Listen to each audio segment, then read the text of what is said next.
भक्तजनों, कार्तिक ऐसा एक पावन महीना है कि इस पावन महीना में सारे दुनिया लोग स्नान करते हैं, दान पुण्य करते हैं। इस कार्तिक महीने में सभी लोग, पुरुष हो या स्त्री, सभी लोग स्नान करते हैं, ब्राह्मण विष्णु को दान पुण्य करते हैं, गरीब को भोजन कराते हैं। इसे कराने से बहुत महापुण्य मिलता है भक्तों, बहुत महापुण्य मिलता है। आप लोग जितने दान पुण्य करते हैं, इस कार्तिक पूर्णिमा के दिन जो लोग स्नान करते हैं, ब्राह्मण को दान पुण्य करते हैं, दुखिया को भोजन कराते हैं, वो सारे दान पुण्य से इस पूर्णिमा स्नान के दिन जो दान पुण्य करते हैं, आप जितने दान किया है, गरीबों को भोजन कराए हैं, इस पूर्णिमा को दान करने से आपको सारे दान जग का सफल मिलता है। भगवान आप पर सारे पुण्य निछावर कर देते हैं। हाँ भक्तजनों, आप जितने दान पुण्य किए हैं, जितने गरीब को भोजन कराए हैं, वो सारे दान पुण्य भोजन भगवान आप पर निछावर कर देते हैं। तो भक्तजनों, इस कार्तिक पूर्णिमा स्नान के दिन आप जरूर दान पुण्य करें, जरूर गरीबों को भोजन कराए, ताकि भगवान खुशी होकर आप पर सारे खुशियाँ निछावर कर दे। तो हम सब बोलते हैं, कार्तिक महाराज की जय, कार्तिक महाराज की जय।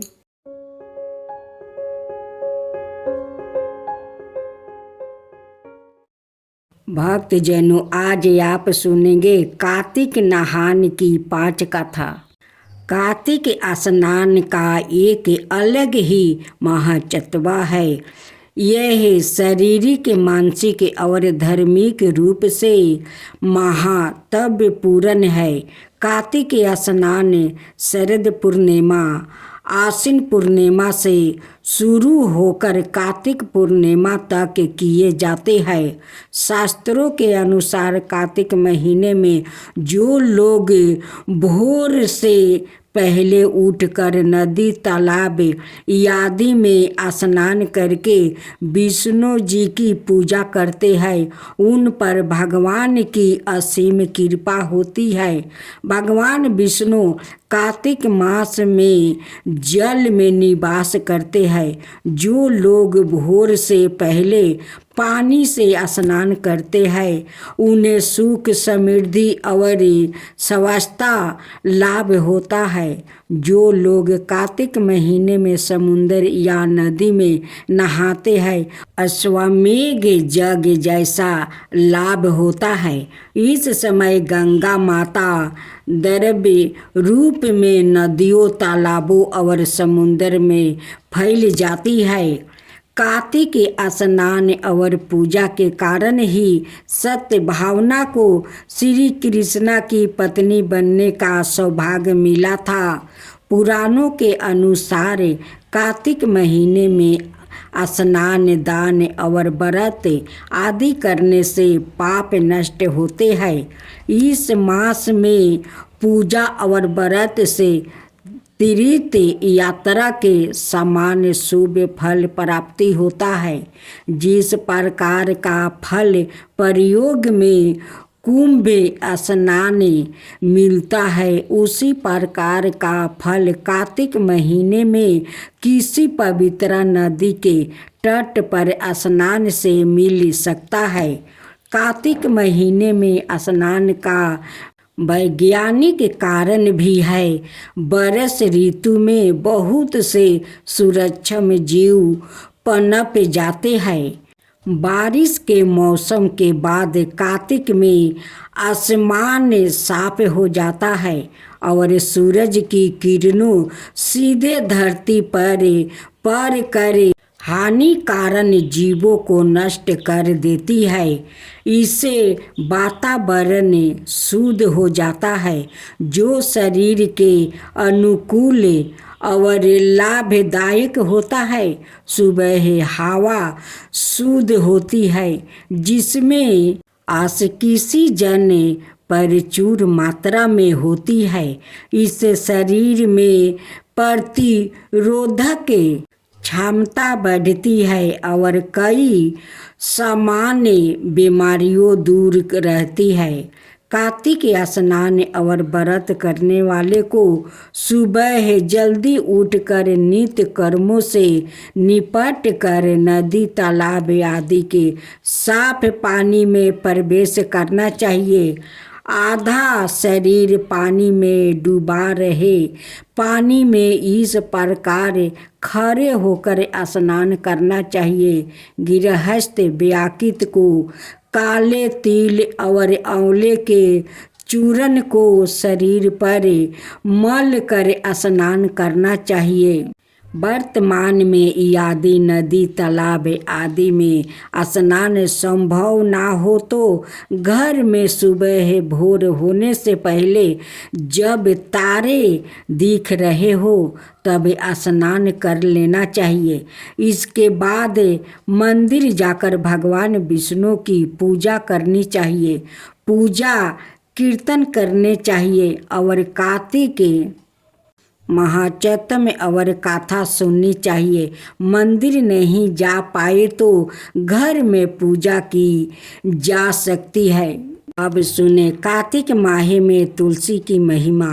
सुबह स्नान करने के पश्चात राधा कृष्णा का तुलसी पीपल आंवले आदि से पूजन करना चाहिए। सभी देवताओं की परिक्रमा करने का महताब माना गया है। संध्या काल में भगवान विष्णु की पूजा और तुलसी की पूजा करें। कार्तिक मास में राधा कृष्णा विष्णु भगवान और तुलसी पूजा का अत्यंत महत्व है। जो मनुष्य इस माह में उनकी पूजा करता है उसे पूर्ण फलों की प्राप्ति होती है। स्कंद पुराण में वर्णित है कि इस मास में जो व्यक्ति देवलाय नदी के किनारे तुलसी के समक्ष एवं शयन कक्ष में दीप जलाता है उसे परम सुख प्राप्ति होते हैं। इस मास में भगवान विष्णु और माँ लक्ष्मी के निकट दीपक जलाने से अमिट फल प्राप्ति होते हैं। इस मास में की गई भगवान विष्णु और माँ लक्ष्मी की उपासना असीमित फलदायी होती है। तुलसी हमारी आस्था है और श्रद्धा की प्रतीक है और अपरिमित औषधियों गुणों से युक्त भी। बरस भर तुलसी में जल अर्पित करना एवं संध्या काल तुलसी के नीचे दीप जलाना अत्यंत श्रेष्ठ माना जाता है। कार्तिक मास में तुलसी के समीप दीपक जलाने से मनुष्य अनंत पुण्य का भागी बनता है। इस मास में तुलसी के समीप दीपक जलाने से व्यक्तियों को साक्षात लक्ष्मी की कृपा प्राप्ति होती है क्योंकि तुलसी में साक्षात लक्ष्मी का निवास माना गया है। तीसरा कार्तिक स्नान सुने। कार्तिक स्नान और व्रत करने वालों को लिए इस समय कुछ चीज़ों वर्जित होती है अर्थात व्रत करने वाले को कार्तिक में इनका त्याग कर देना चाहिए। कार्तिक स्नान के समय छोड़ने वाली वस्तुओं इस प्रकार है। राई खटाई और मधक वस्तुओं नाले दाल तिल पकवान और दान किया हुआ भोजन ग्रहण ना करे। किसी भी जीव का मांस पान तम्बाकू धूम्रपान नींबू, मसूर, बासी या जूठा अन्न ना ले। केवल एक बार पतल में भोजन करना चाहिए। इसके अलावा गाजर, मूली, लौकी, काशी फल, तरबूज, माटा, मसूर, प्याज, सिंघाड़ा, केसे में भोजन भंडार का भोजन, सूतक या सर्द का अन्न आदि का उपयोग नहीं करना चाहिए। व्रत करने वाले को प्रतिपदा को कुम्हरा, द्वितीया को कटहल, द्वितीया को दरूनी, स्त्री चतुर्थी को मूली, पंचमी को बेल, षष्ठी को तरबूज, सप्तमी को आंवला, अष्टमी को नारियल, नवमी को मूली, दशमी को लौकी, एकादशी को परवल, द्वादशी को बेर, तेरादशी को माठा, चतुर्दशी को गाजर और पूर्णिमा को साग या वस्तु प्रयोग ना करे। रविवार को आंवला ना ले। कार्तिक स्नान करने वाले को कड़वे वचन, झूठा बोलने और हिंसा, दृश्य आदि से बचना चाहिए। इसके अलावा गुरु, स्त्री, महात्मा, देवता, ब्राह्मण आदि की निंदा नहीं करनी चाहिए। अब कार्तिक मास की तुलसी कथा। भगवान विष्णु ने जब श्री कृष्ण रूप में अवतार लिया तब रुक्मिणी और सत्यभावना उनकी पटरानी हुई। सत्यभावना पूर्व जन्म में एक ब्राह्मण की पुत्री थी। युवावस्था में ही एक दिन उनके पति और पिता को एक राक्षस ने मार दिया। कुछ दिनों तक ब्राह्मण की पुत्री रोती रही। इसके बाद उसने सवाई को विष्णु भगवान की भक्ति में संपीड़ित कर दिया। वो सभी एकादशी का व्रत रखती और कार्तिक मास में नियम पूर्वक सूर्योदय से पूर्व स्नान करके भगवान विष्णु और तुलसी की पूजा करती थी। बुढ़ापा आने पर एक दिन जब ब्राह्मण की पुत्री कार्तिक स्नान के लिए गंगा में डुबकी लगाई तभी बुखार से कांपने लगी और गंगा तट पर उसकी मृत्यु हो गई। उसी समय विष्णु लोक से एक विमान आया और ब्राह्मण की पुत्री का दिव्या शरीर विमान में बैठाकर विष्णु लोक पहुंचाया गया। जब भगवान विष्णु ने कृष्ण अवतार लिया तब ब्राह्मण की पुत्री ने सत्यभावना के रूप में जन्म लिया। कार्तिक मास में दीप दान करने के कारण सद्भावना को सुख और संपत्ति प्राप्ति हुई। नियमित तुलसी में जल अर्पित करने के कारण सुंदर वाटिका का सुख मिला। शास्त्रों के अनुसार कार्तिक मास में किए गए दान पुण्य का फल व्यक्तियों को अगले जन्म में अवश्य प्राप्ति होता है। अब चौथा स्नान कथा, राधा रानी और तुलसी की कथा। एक बार राधा जी सखी से बोली, सखी तुम श्री कृष्णा की प्रसन्नता के लिए किसी देवता की ऐसी पूजा बताओ जो परम सौभाग्य वर्धक हो। तब समस्त सखियों में श्रेष्ठ चंद्रना ने अपने हृदय में एक क्षण तक कुछ विचार किया, फिर बोली, राधे परम सौभाग्यदायक और श्री कृष्णा के भी प्राप्ति के लिए वरदायक व्रत है तुलसी की सेवा। तुम्हें तुलसी सेवन का ही नियम लेना चाहिए, क्योंकि तुलसी का यदि स्पर्श अथवा ध्यान, नाम संकीर्तन, आरोपण चेतन किया जाए तो महान पुण्य प्रद होता है। हे राधे, जो प्रतिदिन तुलसी की भक्ति करते हैं वो कोटि सहस्त्रों योगों तक अपने उस कृत्य का उत्तम फल भोगते हैं।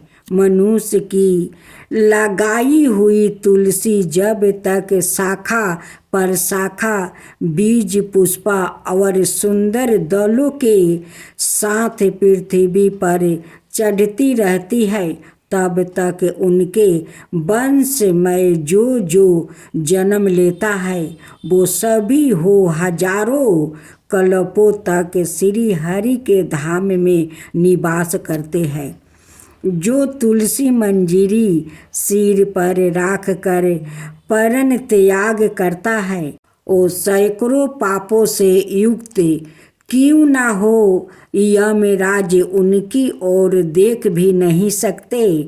इस प्रकार चंद्रना की कही बात सुनकर राजेश्वरी श्री राधा ने साक्षात श्री हरि को संतोष करने वाले तुलसी सेवन का व्रत आरंभ किया और केतकी वन में 100 हाथ गोलाकर भूमि पर बहुत ऊंचा और अत्यंत मनोहर श्री तुलसी का मंदिर बनवाया, जिसकी दीवार सोने से जड़ी थी और किनारे किनारे पद्म में रागमणि लगी थी।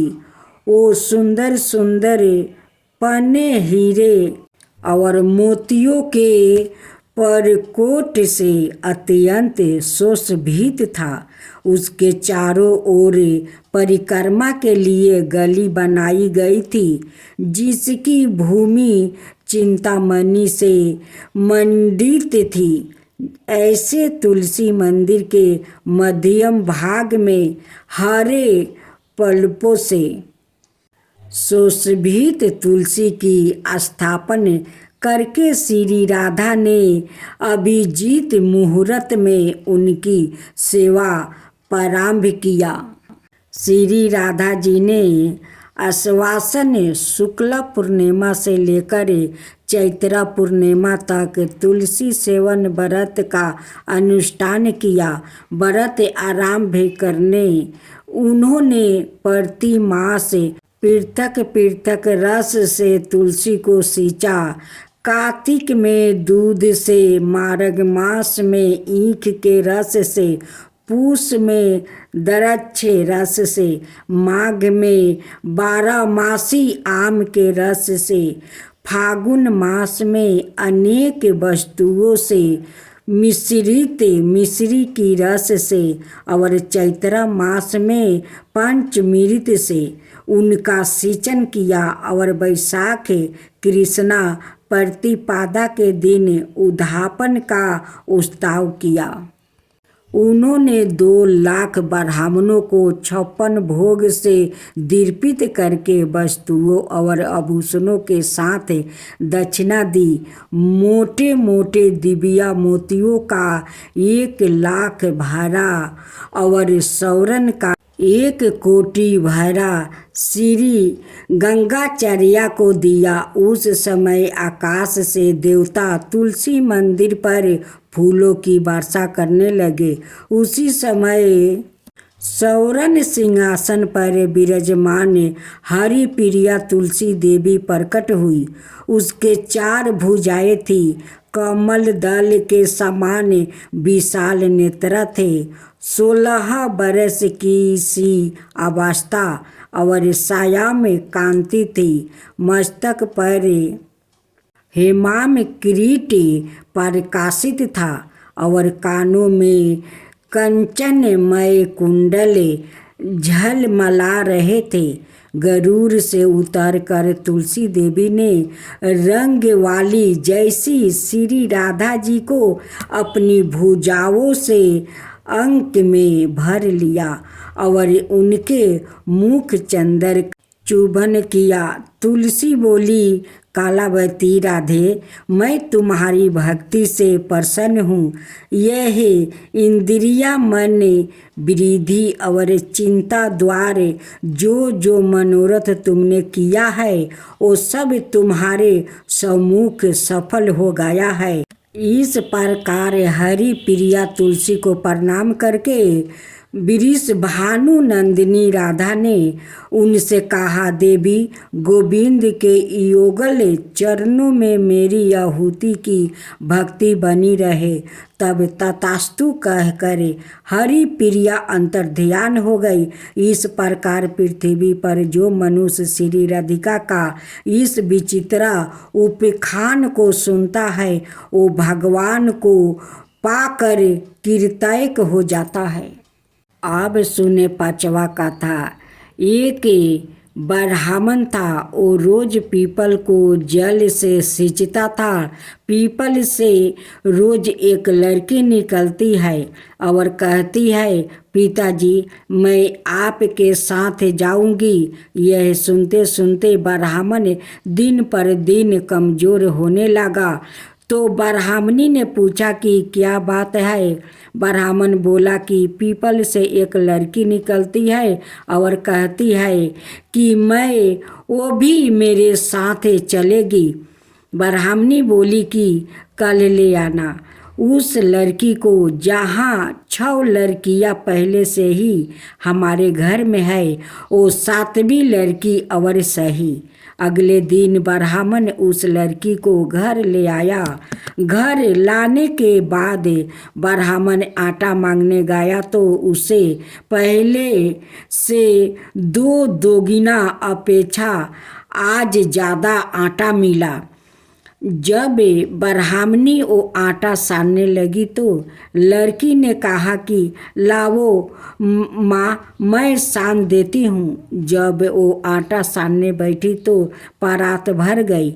उसके बाद माँ खाना बनाने जाने लगी तो लड़की बोली कि आज रसोई में मैं जाऊँगी। तो ब्राह्मणी बोली कि ना तेरे हाथ जल जाएंगे। लेकिन लड़की नहीं मानी और वो रसोई में खाना बनाने गई तो उसने तरह तरह के 36 व्यंजन बना डाली और आज सभी ने भर पेट खाना खाया। इसका पहले वो आधे पेट खाकर भूखे रह जाते थे। रात हुई तो ब्राह्मणी का भाई आया और कहने लगा कि दीदी मैं तो खाना खाऊंगा। ब्राह्मणी परेशान हो गई कि अब खाना कहाँ से लाऊंगी। लड़की ने पूछा कि माँ क्या बात है। उसने कहा कि तेरा मामा आया है और रोटी खाएगा, लेकिन रोटी तो सबने खा ली है, अब उसके लिए कहाँ से लाऊंगी। लड़की बोली कि मैं बना दूंगी और वो रसोई में गई और मामा के लिए 36 व्यंजन बना डाली।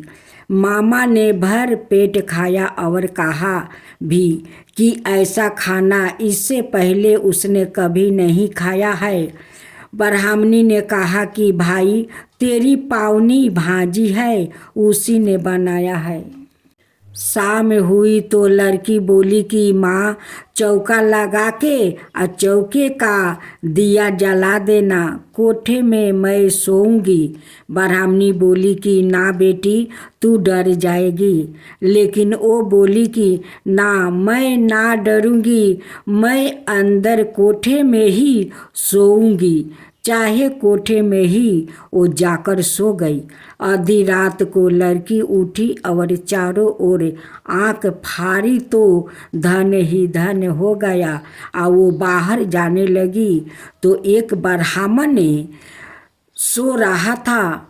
उसने देखा तो कहा कि बेटी तू कहाँ चली। लड़की बोली कि मैं तो दरिद्रता दूर करने आई थी, अगर तुम्हें दूर करवानी है तो करवा लो। उसने ब्राह्मण के घर में भी आँख से देखा तो चारों ओर धन ही धन हो गया। सुबह सवेरे सब उठे तो लड़की को ना पाकर उसे ढूंढने लगे कि पावनी बेटी कहाँ चली गई। ब्राह्मण बोला कि वो तो लक्ष्मी माता थी जो तुम्हारे साथ मेरी दलिद्रता भी दूर कर गई। हे लक्ष्मी माता, जैसे आपने उनकी दलिद्रता दूर की वैसे ही सबकी करना।